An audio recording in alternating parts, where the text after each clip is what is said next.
Right, okay. It's quarter two. Well, it's gone quarter two, so we'll get going. Sorry if I become increasingly sweaty as the evening goes on. Hopefully it'll cool down. Hopefully you're not too warm. David Saville has done well. Sat there. So that's good. Yeah. Also, I need to apologise to Hannah. I promised Hannah a PowerPoint with like noises and stuff flying around everywhere, but I ran out of time to do it. I tried to get AI to make it for me, but it didn't work. So there we go. Why don't I pray as we begin, and then there's a little time of discussion, so we'll go into that. You'll see the questions at the top of your handouts. Why don't I pray?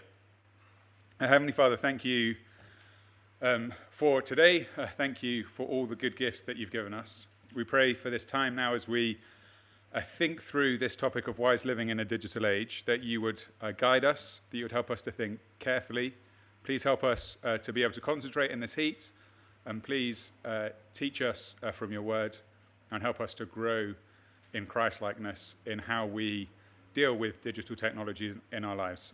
I pray this in Jesus' name. Amen. Amen.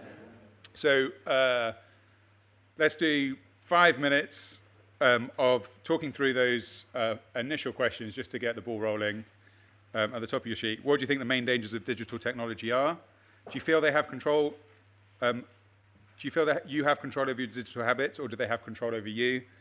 And what are the particular dangers for Christians in the world of digital technology? Over to you. Right, that's 5 minutes. How are people getting on? You done?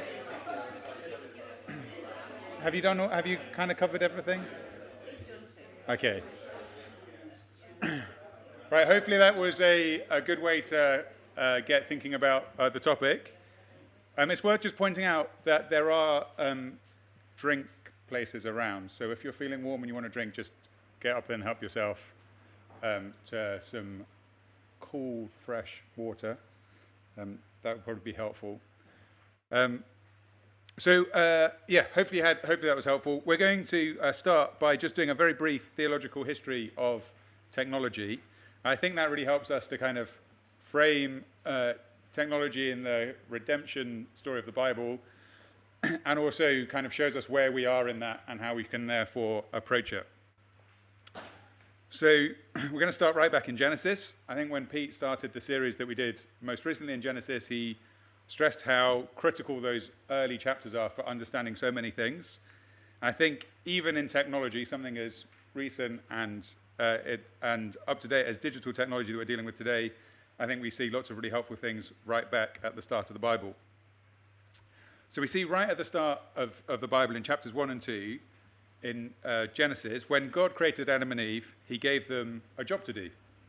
And it was a job that required them to be creative, and a job that really required them to create tools to rule and subdue the earth. In Genesis 1:28, we see God blessed them and said to them, "Be fruitful and increase in number, fill the earth and subdue it, rule over the fish of the sea, the birds in the air, and every living creature that moves on the ground." And then in chapter 2, the Lord God took the man and put him in the Garden of Eden to work it and take care of it. So there's a job that God has given us as humans to rule and take care of the earth, to subdue it. And one way that we do that is by using technology, whether it's creating knives or plows or tractors or computers. It's all a way that we are creative and bring order to the world around us. So I think technology predates the fall, so we don't have to look at it as a purely evil fall thing. It's a good thing that allows us to, or enables us and helps us as we seek to obey the command that God has given us. But in Genesis 3, we see that Adam and Eve crave knowledge that they don't have. They want to be more like God, and in doing so, the world is cursed, and that includes technology. We see then that technology is used in increasing wickedness and rebellion against God. And so you go through the next chapters of Genesis, and you get to Genesis 11, where you have the Tower of Babel. And here you see humans thinking that their technology and their strength means that they no longer need God, and they build a city and a tower in defiance against God and the command that he has given them. In Genesis 11, verse 4, then they said, "Come, let us build ourselves a city with a tower that reaches to the heavens, that we might make a name for ourselves. Otherwise, we'll be scattered over the face of the whole earth." I wonder if you recognize that sort of narrative today, that we can use technology, and because of our technology, we don't need God. We don't need to rely on him. We don't need to obey him.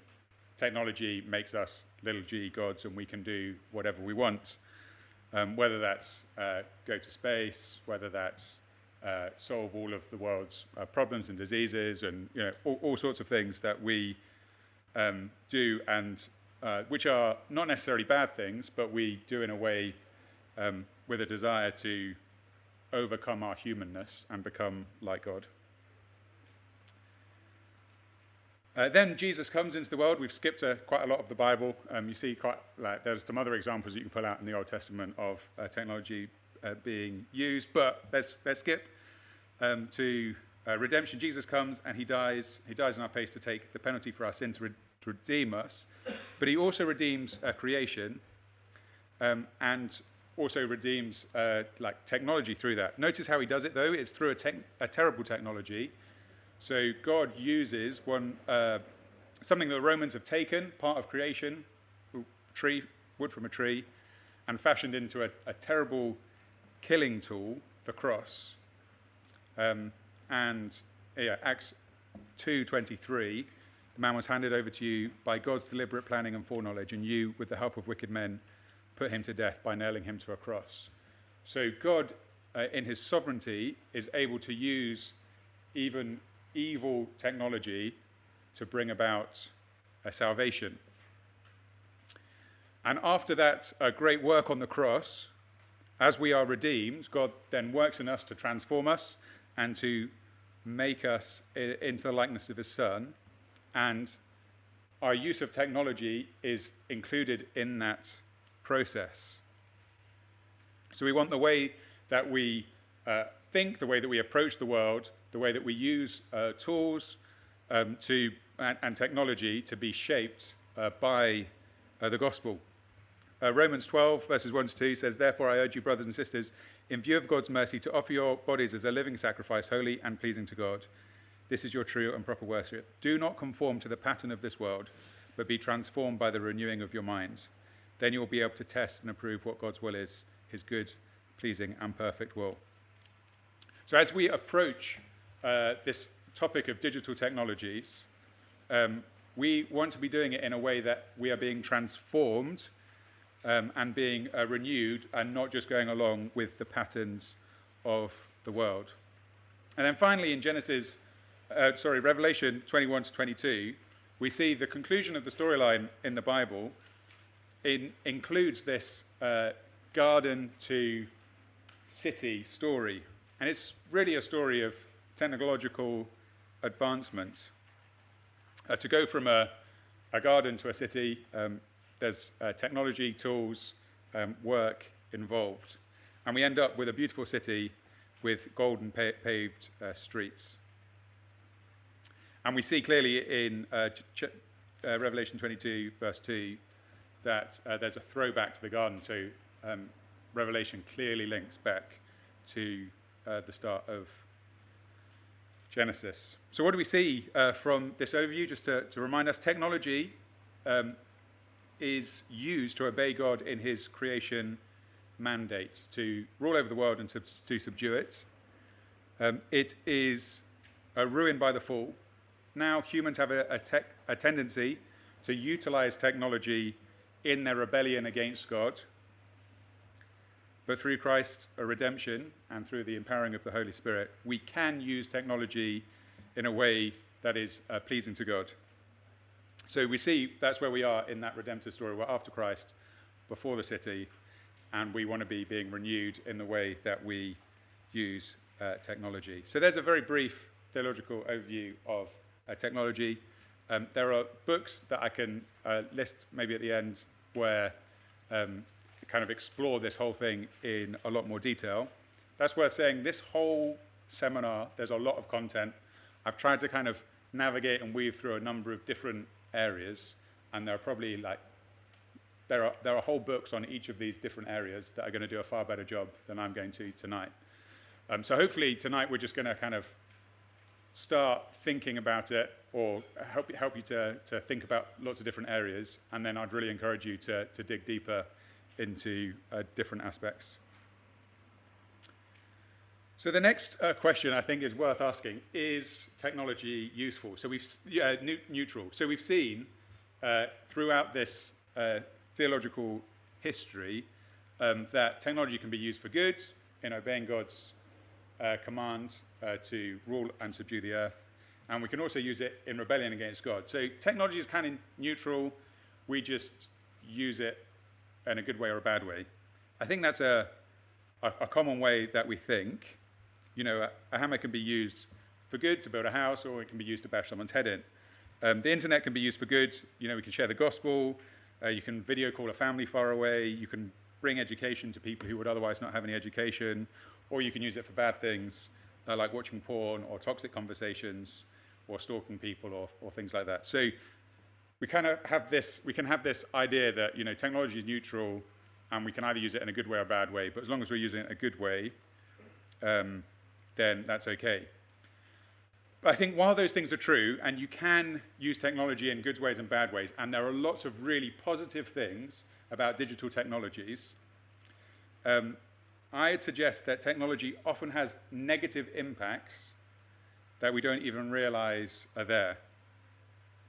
And it's not just the content on the internet that can be a problem, it's the medium of the internet itself that can be a problem.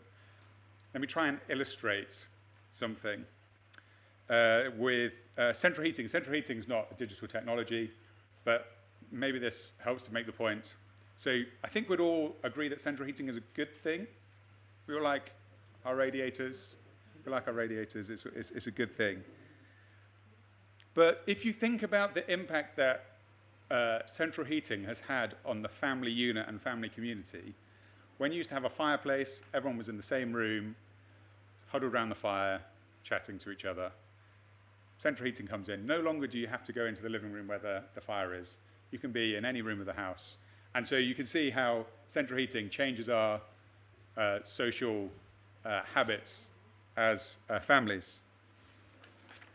I think it's true of all technology that you can kind of look at it and you see actually there are wider reaching implications than at first meet the eye. But we see it really clearly in technology too. So a guy, quite a while ago, I think in the 80s, a guy called McLuhan, a Canadian guy, said, "The medium is the message. The medium is the message." So let me try and unpack that. The tool that we use to communicate carries its own message. So when we use a medium to communicate or receive information, it's a little bit like putting on goggles in that it shapes the way that we view the world. Does that make sense? So it's not just the content that shapes us, but it's the way that we receive the content that also shapes us. So if we think about TV, TV shapes us just through the way that TV is. I think it's the kind of the message that TV can carry is something like everything is happening everywhere all the time. So you can, as you switch on the TV, there's always something going on, and it's kind of everywhere, and there's a lot of information, and it's really fast, and it shapes the way that we view the world. I think it also shapes us in thinking that the only content that is worth consuming is content that entertains us. So there's another way that the medium of television shapes us. And it's the same for the internet and for digital technologies. As we use the internet and different tools on the internet, there are subtle messages that we are taking in and that are shaping us. So, for example, if you think about Twitter or X, I think there's a message that is coming from the platform itself, which is the world isn't that complicated, and you can summarize any thought in, was it 120, 200 characters? So you can boil anything down to that, and then any idea that you have that is a worthwhile idea is retweeted loads and liked loads, and anything that's not worthwhile is ignored or hated upon. So you see how, like, the way that Twitter is built in terms of the character limit and the way that you interact with what people say itself teaches you and trains you to think in a particular way. So I'd suggest that the world is much more complicated, and it's actually very hard to boil anything down to that number of characters in a meaningful and helpful way. Or, for example, on Facebook, the way that Facebook is set up, you kind of learn that life is all about kind of curating the best parts of your life and just like taking photos of the good things that are happening and presenting that to the world, kind of being whoever you want. And it also teaches you that being a friend is kind of looking at photos and boasts and complaints and maybe occasionally putting a comment or a like.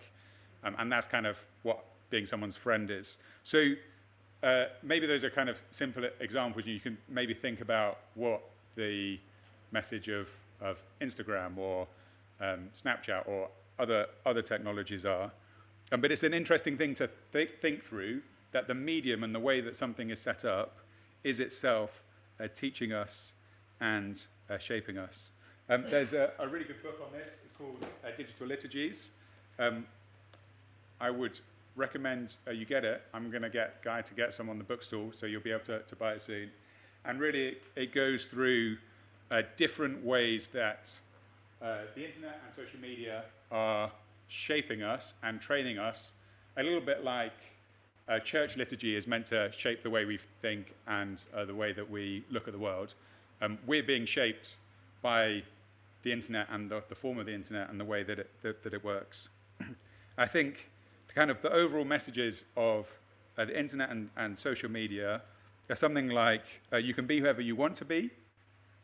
Objective reality is not that important. That reacting quickly and passionately to things is a good thing to do, even if you're not an expert. That mindless engagement with content that adds no value to your life is a worthwhile way to spend your time.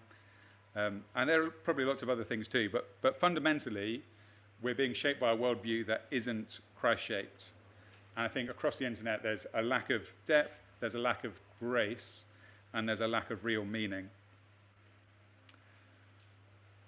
So we're just going to think through three broad impacts I think the internet and digital technologies have on us. Sorry if this is a little bit negative. Sarah told me that I'm always negative. I think, just again to stress, there are lots of really good things on the internet, but it's the water that we swim in, it's the air that we breathe, and so sometimes it'd be quite hard to see what the dangers are, especially if we're consuming content that doesn't immediately appear to be harmful. So the first way I think digital technology is shaping us is it's changing the way that we think. Firstly, in our attention spans, I don't know about you, but often I feel that my attention span is not that great. There have been studies that have shown that attention spans are getting shorter. So in 2004, the attention span on a screen was 2.5 minutes. By 2016, it was down to 47 seconds. And that was 10 years ago, so it might be even shorter than that now. So I think there's a number of reasons why our attention span is suffering. And I don't think all of them are related to kind of digital technology. And some of them are, I think we're just sleeping less. And that's partly due to that's partly due to digital technology as kind of a secondary thing, but also the fact that like electric lighting means that we're not just as in sync with the natural patterns of light and going to bed when it's dark. But again, like the way that the internet is built is not helping. So, for example, on the internet, you've got lots of hyperlinks, and you kind of like click through to things, and you're always changing exactly what your attention is on. You can be reading an article on Wikipedia about person A, and you kind of get halfway down, and you're like, oh, look, there's a link here about person B, and before you know it, you're on there, and you kind of end up down a rabbit hole. All the time, you're not focusing on one thing. You're switching to another thing. You're switching to another thing. The amount of information that there is on the internet is just really hard for us to process, and the speed that information comes is really hard for us to process. I think short videos are one of the key areas where we're suffering at the moment. I don't know how many of you end up scrolling endlessly on short videos. It can be really addictive. But a lot of those videos, if you got onto TikTok or YouTube Shorts, there are loads, there's pretty much short video content on every platform these days. You can be switching between completely different topics on a video every 10, 20 seconds. It actually takes your brain about 15 seconds to start to get its head around, to get your head around what a topic is. And so if you're going through a video kind of every 10, 20, 30 seconds, your brain doesn't actually have time to catch up with what you're doing. You're just switching between different things. You're training your brain not to really focus on anything. I think this is a real issue for us as Christians, because we want to be Christians who are growing in maturity, and to do that, we need to be able to think deeply and pay attention. To read our Bibles properly, to listen to sermons, to read books, to work out what we think, to sit down in prayer, we need to be able to sit down and concentrate and pay attention. I think it's just getting harder and harder for us to do those things. And so that is a direct impact on our spiritual growth. The other thing that digital technologies mean is we're constantly multitasking. Because we've got like different screens open at the same time, multiple apps, multiple chats. We can be watching something on one screen, talking on another screen. We can be doing work and getting pings from our notifications, maybe from WhatsApp, from the latest likes on our Instagram picture. And all of those things mean that we think that we're multitasking, but actually our brain is just switching between those things. And as we switch between tasks, we make more errors, we take longer to do the tasks, we experience higher levels of stress and fatigue. All these things are things that people have been doing kind of trials and experiments to figure out. So if you think you're being super efficient by multitasking and having lots of things on the go, and you're like thinking, oh, I'm really like acing life today, it is pretty much the opposite. You might think that you're doing well, but you're worse at filtering distractions. Your memory of what you've done will be worse, and you just get slower at switching between things. In Colossians 3, verse 23, it says, whatever you do, work at it with all your heart, as working for the Lord and not for human masters. I think as Christians, we want to be those who do things well and do things for the Lord.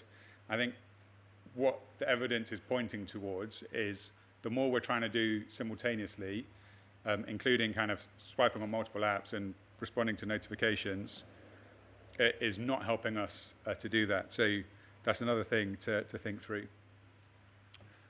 I think a lot of people will understand this next one or have heard about it, but really social media treats us like rats in an experiment and feeds us like doses of dopamine to guide our behaviors. Tristan Harris who was a former Google design ethicist, called a mobile phone a slot machine in a billion pockets. And Anna Lemke, who's from Stanford, said, the mobile phone is the modern-day hypodermic needle delivering digital dopamine. Repeated hits push the brain into chronic dopamine deficit state, so you need more just to feel normal. So whilst we may not be heroin addicts, in many ways we are dopamine addicts. And that's why we find ourselves endlessly scrolling. When you're going through scrolling, the infinite scrolling, or whether it's text-based stuff or video-based stuff, you scroll and scroll and scroll until there's a video that you kind of makes you feel happy, and you keep going until it happens again. And it's an addiction that is just respectable, but we shouldn't be letting technology control our lives in this way. Just a reminder back to Romans 12 that we shouldn't be conformed to the pattern of this world, but we should be transformed by the renewing of our minds. So if our minds are just kind of dancing to the tune of social media through dopamine hits, we're not renewing our minds. We're not going to be growing. Finally, distractions. You don't even really need to be interacting with your phone. If it's on you and pinging, it is distracting you and stopping you from working as well as you could be. So if you receive a notification, even without checking it, the impact on your task performance is nearly the same as if you picked up the phone and used it. The lingering distraction is still taking a cost on you. So that's a little bit depressing. All of those things, it's impacting us quite a lot in how we think. Secondly, how we relate. So first, on the internet, we're separated from our bodies. We are not constrained by the physical world in terms of both in terms of location and in terms of who you want to be. So I think this has accelerated or added to the idea that personhood, being an embodied being, is less important. So you are able to separate who you are from the body that you have. And you can see how that leads to certain ideologies like gender and transgenderism being more acceptable. As we've mentioned in passing already, we can project whoever we want to be online. We can present a completely different version of ourselves to what is the reality. And we just put on the best bits of our lives. You can angle a photo so that you miss out all of the context and it looks completely different. You can be whoever you want to be. And I think it also changes how we not just present ourselves, but how we perceive other people. So we can, if we go on our whatever social media platform of your choice, and the way that you see other people presenting themselves changes the way that you think about those people in a way that wouldn't be the same if you were socializing with them in person. I think that's terrible for anxiety. It's not real community. And there's often very little real openness or vulnerability. So we can just project whatever we want to be. Phubbing, or phone snubbing, is where you are in a real social setting and you're on your phone, ignoring the people around you. So having this digital technology is impacting us in the real world too. We can be so taken up by the virtual world that we miss what's going on in front of us. We're so busy texting people who aren't with us that we're not talking to the people who are right in front of us. Or we're at the most beautiful place on holiday, or we're somewhere really special, and the thing that we need to do is take a photo, take a video, make sure that it's on social media, live stream, And we end up, instead of living in the beauty of the moment, we end up watching it through a screen. I think this is a particular challenge for parents with children in particular. I find myself struggling with this a lot. Phones are really, because phones are so entertaining and they're so they're scratching an itch, and they kind of, give you a dopamine hit and make you feel a bit happy for a bit. When you're having a hard day with children, or the long slog, you can end up kind of just taking out your phone and looking at it, and that's really damaging for relationships with children, as you can imagine. Another way that it changes the way we relate is the internet is shaped to kind of bring out rage baiting. So because people need engagement to get funding, you need people to click, you need people to share. And the way you do that, apparently, is by putting the most outrageous things out there so that people either love it and pile on board, or they react with hatred and so also pile on board. And so you end up with ragey headlines with snappy articles, because everyone's attention span is so short. And I wonder whether this kind of short, simplified, ragey way of communicating with each other online is part of the reason why we see kind of political discourse now in the real world following a similar pattern. And then finally, as users of a phone, we are consumers. So we're there, we can pick it up whenever we want, we can consume how much we want, we can put it away whenever we want. We consume the content that other people put up, we react and respond when we want, but there's no real commitment to any of that. It's just consumeristic. There's very little to give, and it's not at all the same as real embodied relationships. And yet, so often, a lot of our relationships are wholly or partially within this environment where we're not reacting to each other in the way that we ought to. The third way, and then we'll just have a little break to think about things.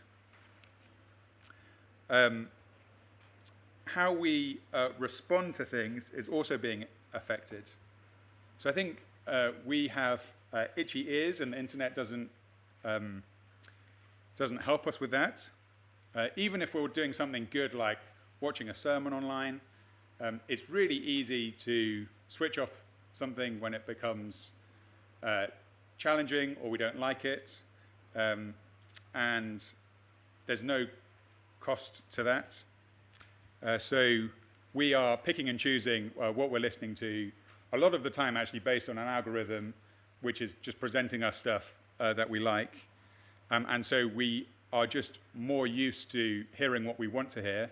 And so that is, it therefore changes how we respond in person to things that maybe challenge us or we don't like so much.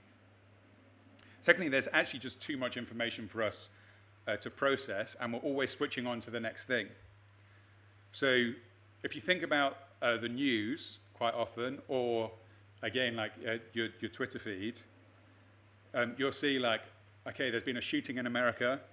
Okay, now on to wars in around the world. Now there's floods in Australia, et cetera, et cetera. And it's always, okay, this, now this, now this. And you've never actually got any chance to respond to it properly. And even if you did have time to respond to it properly, there's just so much information, it's so broad, that we just are unable to properly process it. We are not really designed to be able to, well, no, we are not designed to be able to have knowledge of everything that's going on around the world. We are not omnipresent beings. We are not omniscient beings. That is who God is. And yet, we try and get that way, and it doesn't really work very well for us. A lot of these things are also too distant from the immediate surrounding, and so we're unable to actually do anything about it. So what can we do about a shooting in America, or wars going on or floods across the other side of the planet. We actually can't do anything, and so we get used to hearing really terrible things and then just being like, okay, now what? What's next? Not that long ago, not that many years ago, you just would have no idea what was going on outside of the little village that you were in. And now within seconds of something happening on the other side of the world, we can not only know about it, but we can watch it happening as if it was right in front of us. And that means that we settle for tokenism. So what I mean by that is, there's a war going on in Ukraine. I don't really know how to respond to it. Okay, I'm going to put a little flag next to my name. I don't want to shame anyone, but as we do that, it's basically tokenism, and it's us saying, okay, I'm not really done anything about this. There's nothing I can really do, but I feel better because I've put my little flag there, or I've put my little thinking or praying for X message, and we think that we have responded okay. There was a study in 2014 that showed across 5 different experiments that a public token gesture, like wearing a pin or joining a group or putting a little badge by your name, actually left people no more likely and more often than not less likely to give meaningful help. So it's just like moral licensing, and by doing the gesture, it kind of discharges us from the moral obligation of doing anything. So as we do that, we start to neglect real needs in front of us. We're so overwhelmed by all that's going on in the world that we are paralyzed. And yet there are things around us, things in our communities around us, things are right in front of us that we don't see because we're kind of overwhelmed, or we're numbed to responding to because of all the other terrible stuff that is happening. I have just talked for a really long time. Thank you for listening so well. For now, let's just have a little break, get some water, and then discuss in your groups kind of what we've looked at, anything that you find most shocking or surprising, if there's anything, or anything that I've not talked about that you think are dangers in your groups. 5-ish minutes. Right, okay.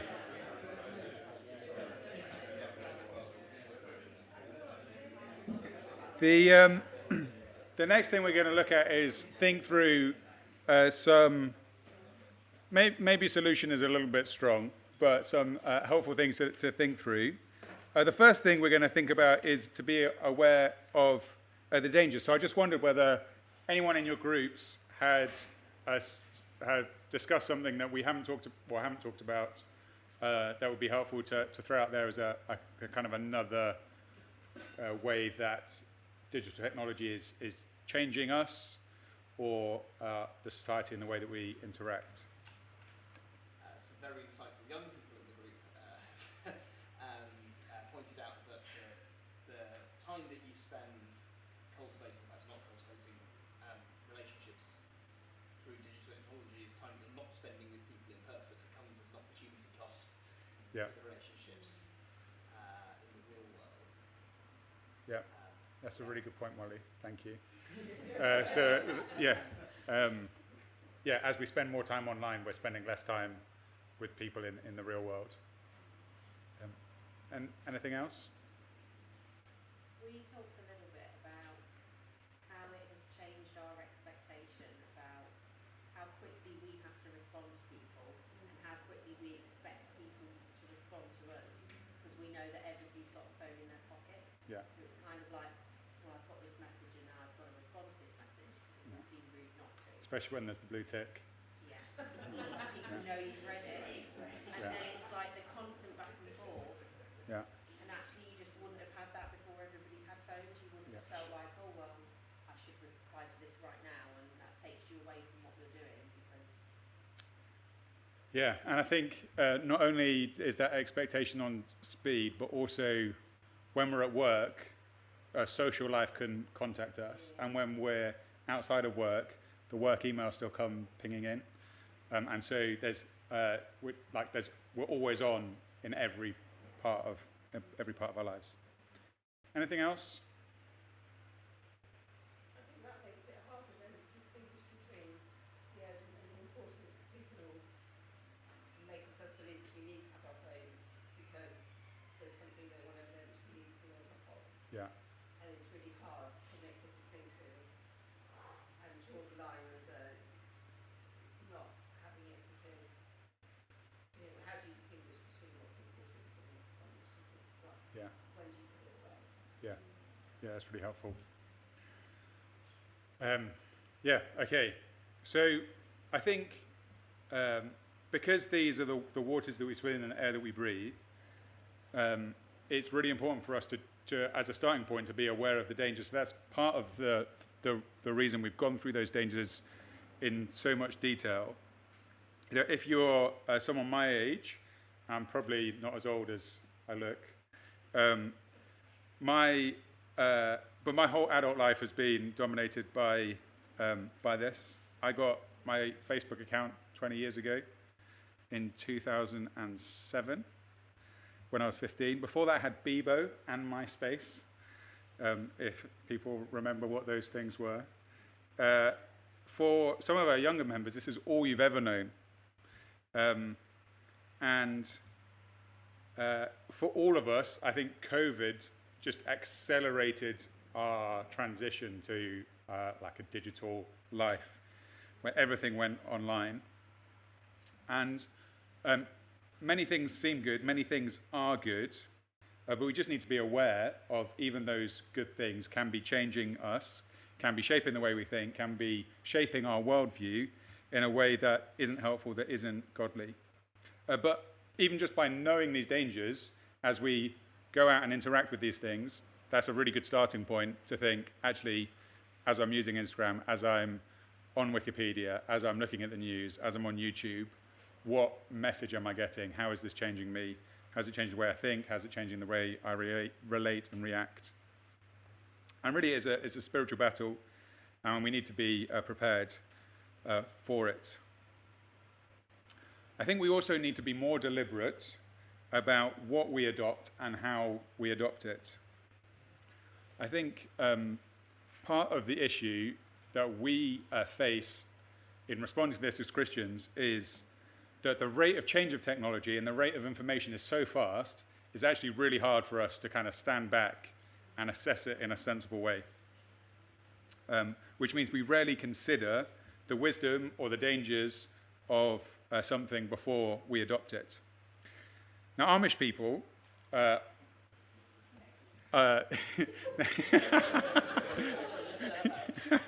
thanks, James.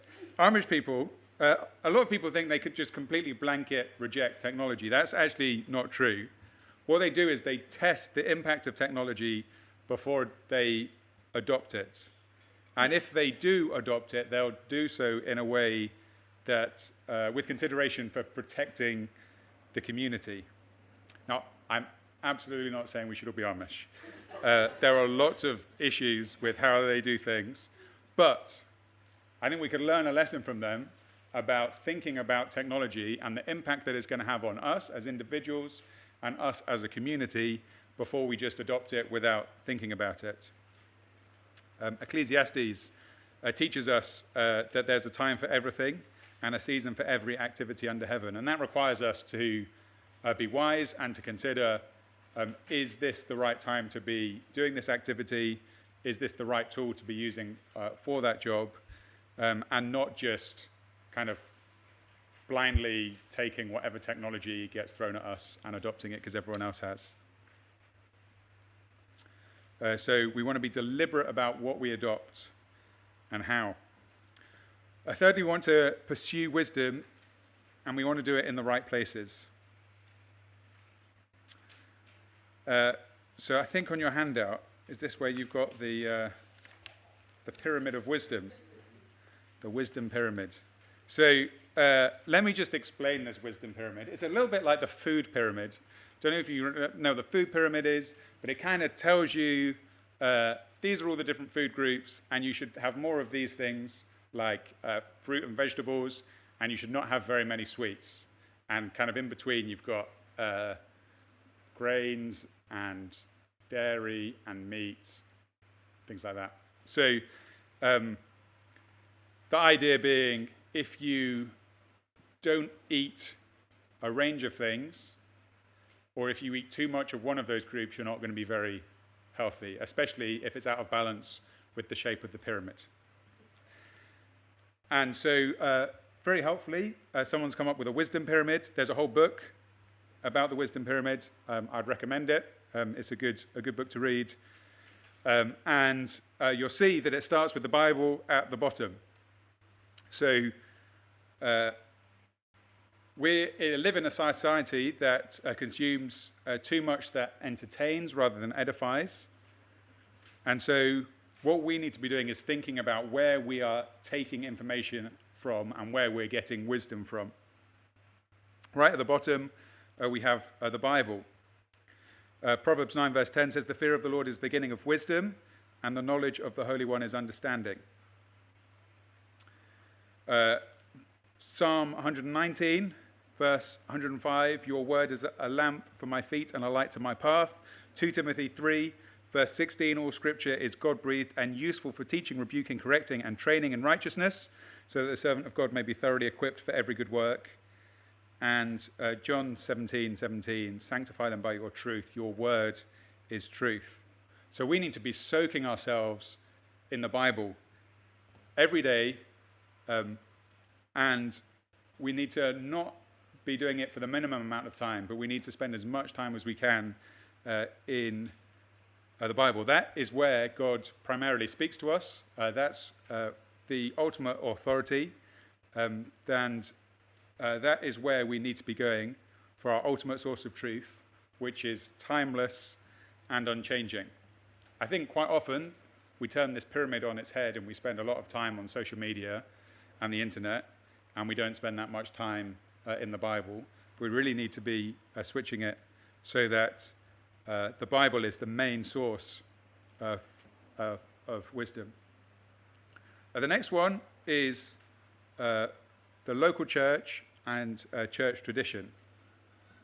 I think that church is a wonderful antidote to the problems of the digital age.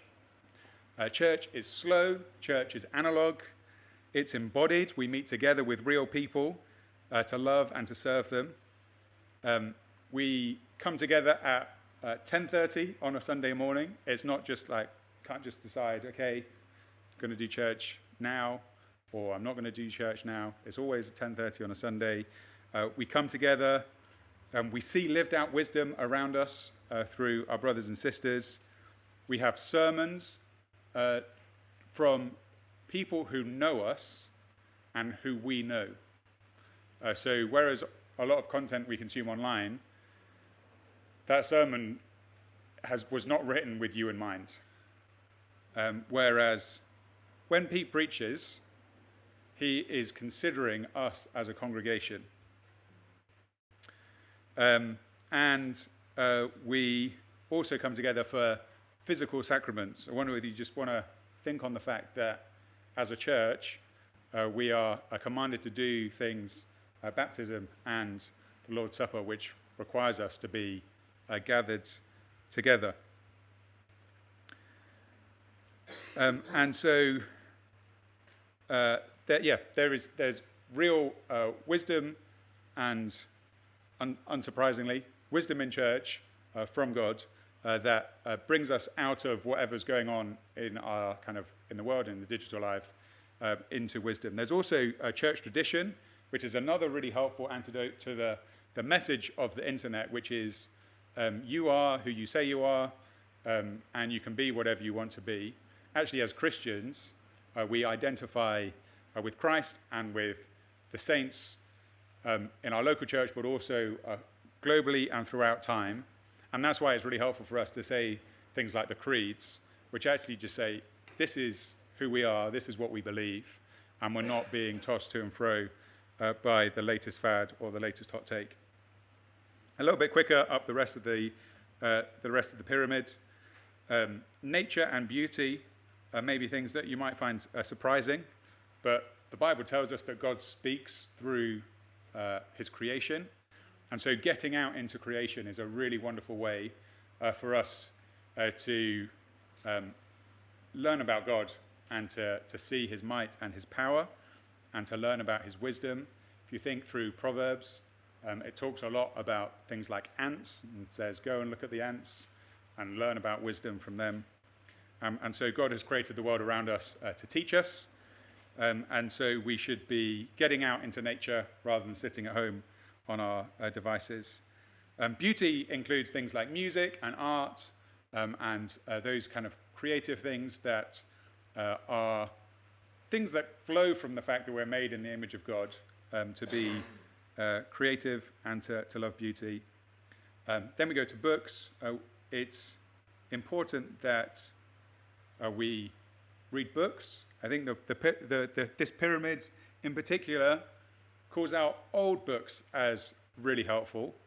In a world that there's kind of so much information coming, and there's one thing today, and that tomorrow it'll be completely forgotten, and you're on to the next thing. That's the world that we live in. Reading something that has stood the test of time can be really beneficial, rather than just reading the latest hot take on something. And then right at the top, we've got the internet, and just on top of that, social media. So we need to be looking for wisdom and doing so in the right places. Next, we want to develop boundaries and purposeful habits. Digital technology, as we've been thinking, can have a tendency to shape us, and so we need to go on the offensive and put boundaries and practices in place that are going to help us. Here are a list of things that you could do. These are not all things you have to do. These are not all things that if you don't do them, you're a bad Christian. These are just some suggestions. There are probably loads of other ones, but here's just an idea of things that might be helpful. The first one is make sure you have a habit of reading the Bible, and I would suggest a physical one, and maybe do it before you touch your phone in the morning. That's just a really good way of saying, of reminding yourself every day, the Bible is where I need to be feeding from, not social media. How about praying on the toilet rather than doom scrolling? I think this is a really good one, a really important one. There's a lot of evidence that this next one is just a really good idea anyway, which is to keep your phone out of the bedroom. Don't take your phone in the bedroom, leave it downstairs, charge it out of the room. Not only will you not then reach for it instinctively first thing in the morning, not only does that mean you won't be there kind of scrolling late into the night, just having the phone there with notifications on or whatever actually gives you less sleep. Has anyone thinking, I would love to do that, but I don't have an alarm clock? Because I've got some alarm clocks. So if anyone wants to not put their phone in their bedroom, but needs an alarm clock, here's an alarm clock. Feel free to come and take one. I've got 4, so 4 of you can do this. There you go. If not, Logan will be very happy to have some more clocks. Take a little bit of time to just go through your phone and switch off notifications that you don't need. Then you just get fewer distractions, fewer pings. On my phone, I found that when a notification comes up, you can just stop it. So if you get one you think, I don't really need this, you can just turn them off completely. You can also go into screen time and see what notifications you're getting most often and switch them off from there as well. So there's just a helpful tip. Keep your phones off the dinner table, away from the dinner table, either when you're at home having dinner or when you're out with friends. Just don't let them come out. How about switching off your phone for an hour a day? And I don't mean when you're asleep, but during the day, just have an hour free of your phone, free of those distractions.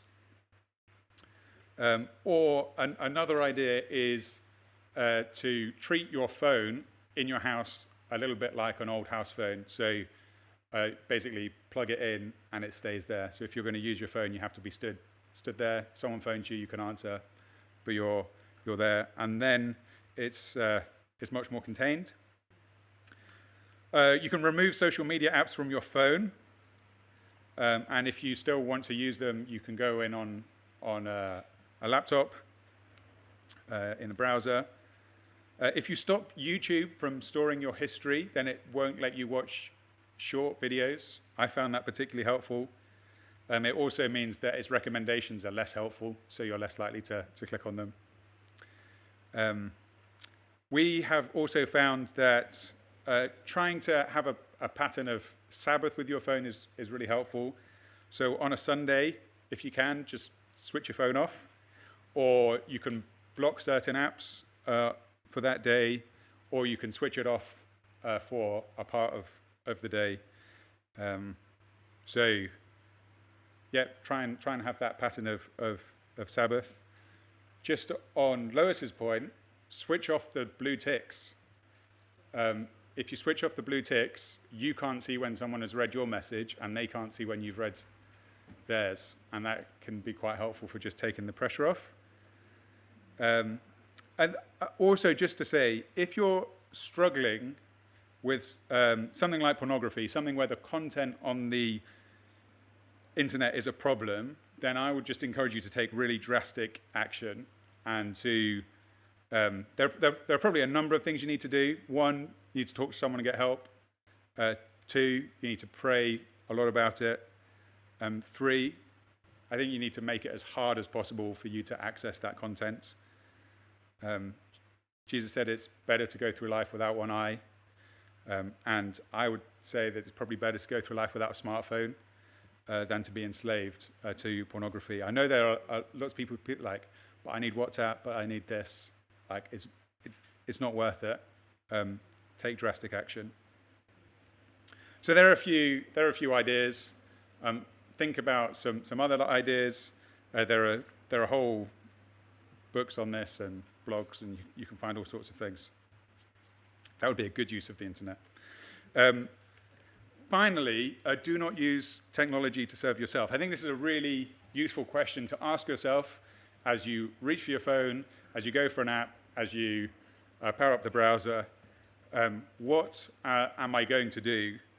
So often we go to technology for selfish reasons, to serve ourselves, but it's really helpful to ask yourself that question. Or am I doing something with this technology that is going to help me love God and love other people, to serve God, to serve other people? So we want to be using technology in a way that brings life, that brings encouragement, that allows us and others to thrive. And just a really easy way to try and cut out some of the less positive reasons is to just ask yourself that question as you go in. So we want to be using technology in a way that serves others and helps us to love them and to love God. Right. One thing that we haven't talked about yet, really, is AI. And I just want to try and define AI a little bit here. Maybe it doesn't matter, but to me it matters, and maybe to you it does. But by talking about AI here, I'm talking about large language models like ChatGPT, Copilot, Claude, or Gemini, or something like that. Ones that will generate content for you, whether that's text or images. And it feels to you, it seems to you like they're thinking, even feeling person. It can be like messaging a really helpful friend, a really useful assistant, but they are computer-trained models that are trained on vast amounts of data, and they are just predicting the next most likely word. So, they can draft letters, they can answer questions, they can summarize something for you. You can get them to role play, so you can say, I've got an interview, can you pretend to be the interviewer, ask me questions? They can do so many different things. So that's what I'm talking about AI. There's lots of different AIs, that's what I'm talking about. So, I think that maybe AI is a technology that maybe we've not all adopted like that much. Maybe some of us have. I certainly use it a lot. But I think the way that we're going, we're only going to start using it more and more. So I thought it would be a really helpful time for us to take a moment to stop and to think about AI before we kind of end up just using it in everyday activities. So there are 3 questions here that I'd like you to discuss in your groups. What are some of the strengths we perceive that AI has? How can it be helpful in our aim to love God and serve others? And then what are some of the dangers of using AI? Does that make sense? Is that clear? 5 minutes, off you go. Okay.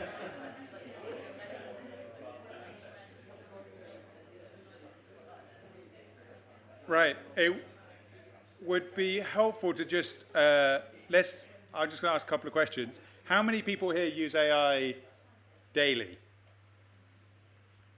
Okay. Oh, I should definitely put my hand up. What are some of the things that people are using it for? Creating images, CGI images, building. Okay. Finding what's wrong with my car. Yeah. For me, I have no choice because of company policy. Company policy. Yeah. More tokens. Use more tokens. Okay. So yeah, AI can be really helpful. Last week, I used AI to help me submit all my outstanding expenses very quickly, and that saved a lot of time. So you can do a lot of time-saving things with it, and it can be really helpful. In terms of conversations, were there any thoughts that people had on how we can use it to be helpful in our aim to love God and to serve others?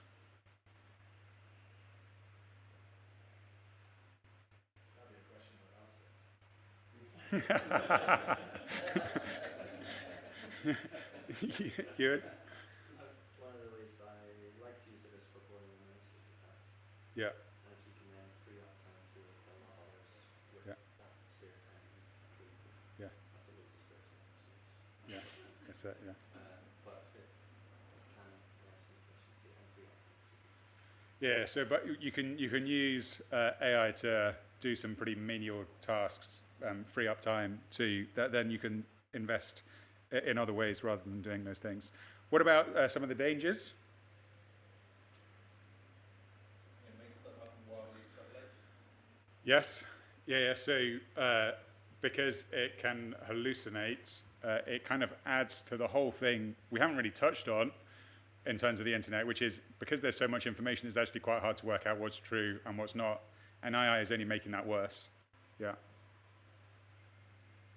Anything else? Yeah? It can kind of encourage you to outsource your thinking.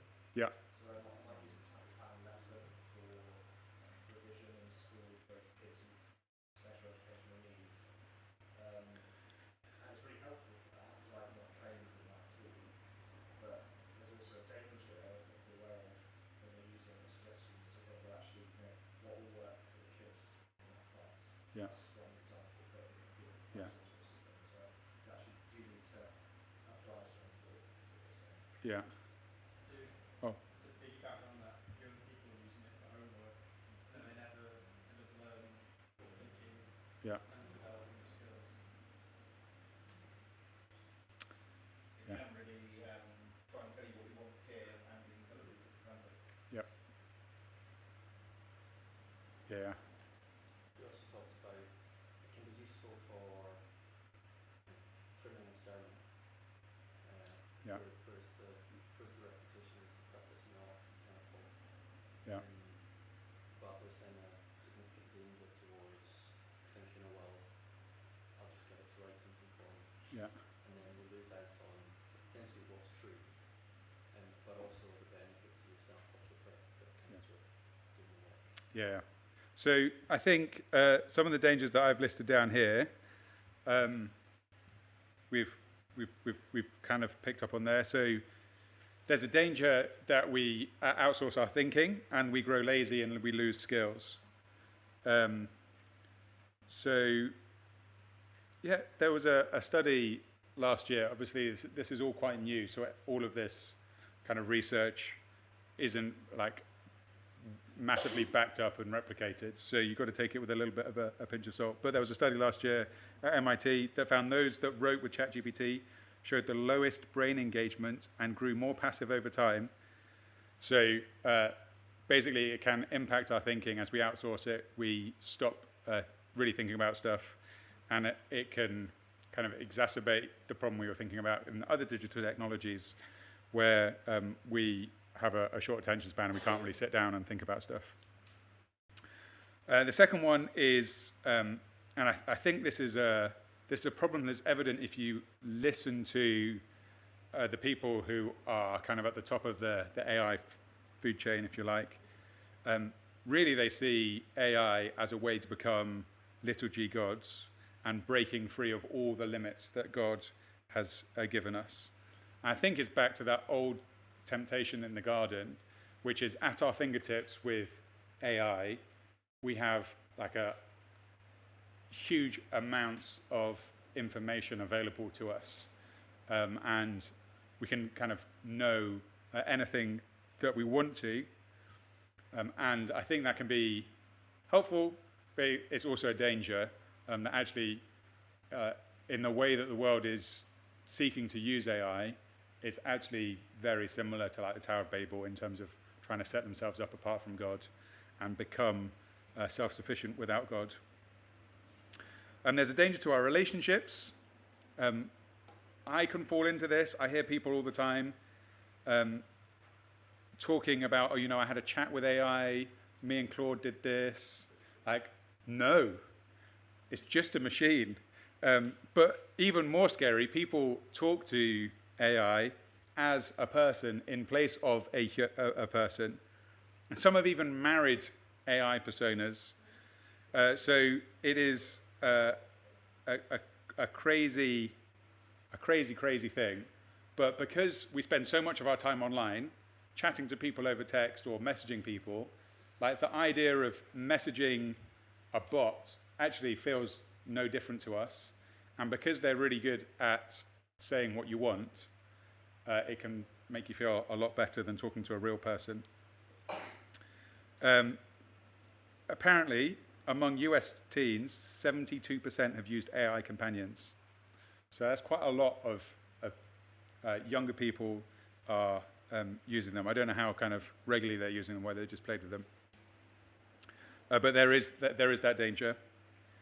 And then finally, there's a danger in terms of wisdom.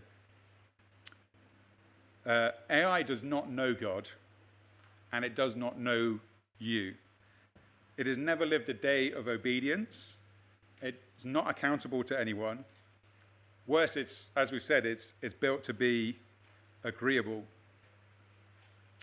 And there was a study earlier this year that showed that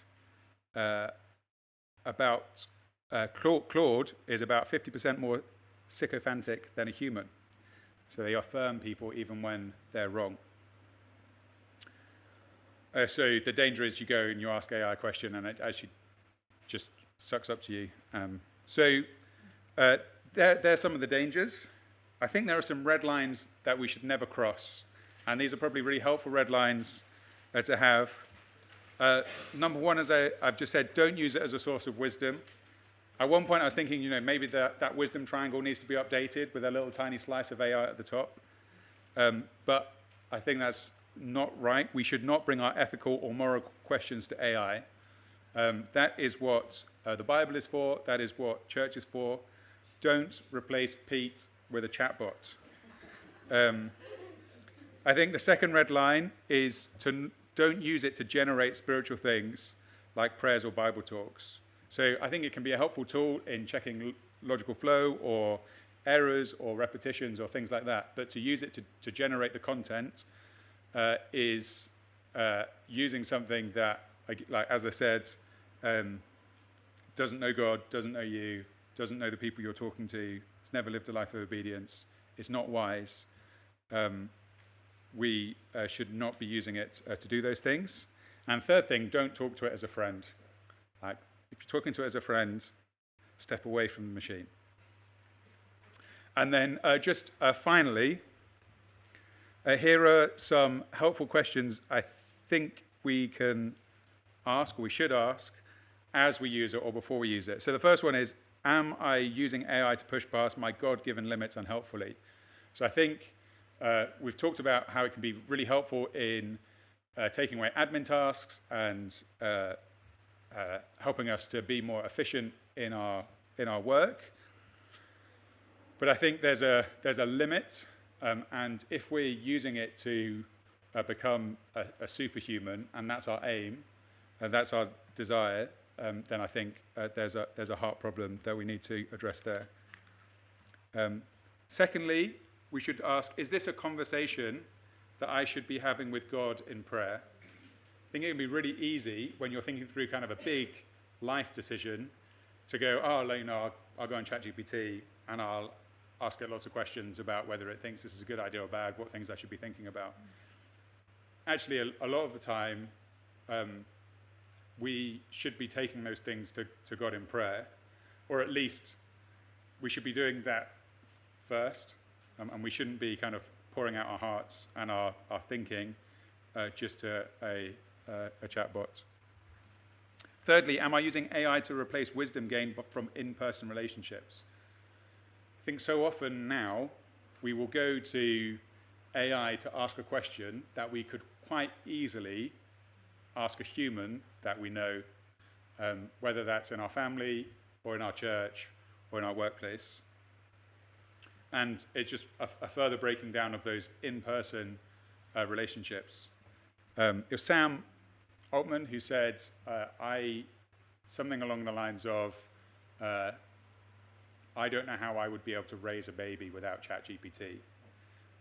And like that's just quite sad, really, because for thousands of years, humans have told humans how to raise humans, and it works quite well.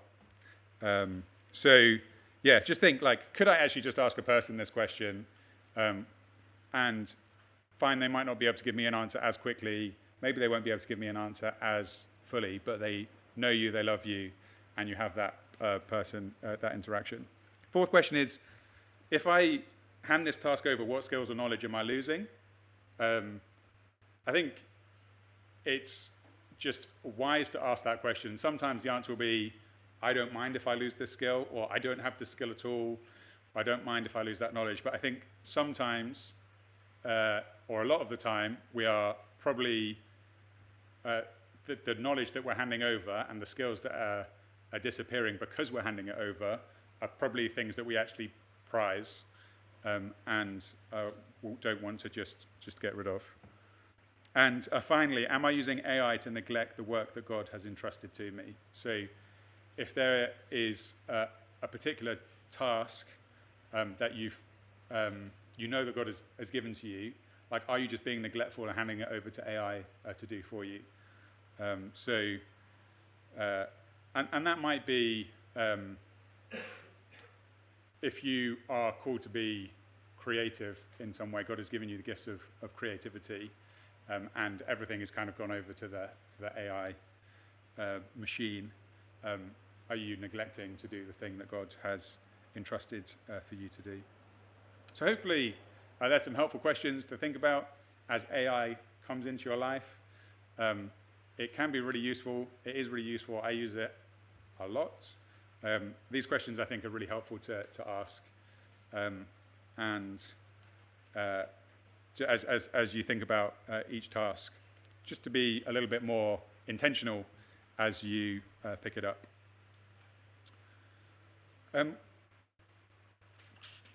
It is nearly 20 past. Why don't we spend just a few moments in our groups just praying about the things that we've been thinking about this evening, and then people can leave. If people want to ask questions, we can do a Q&A as well.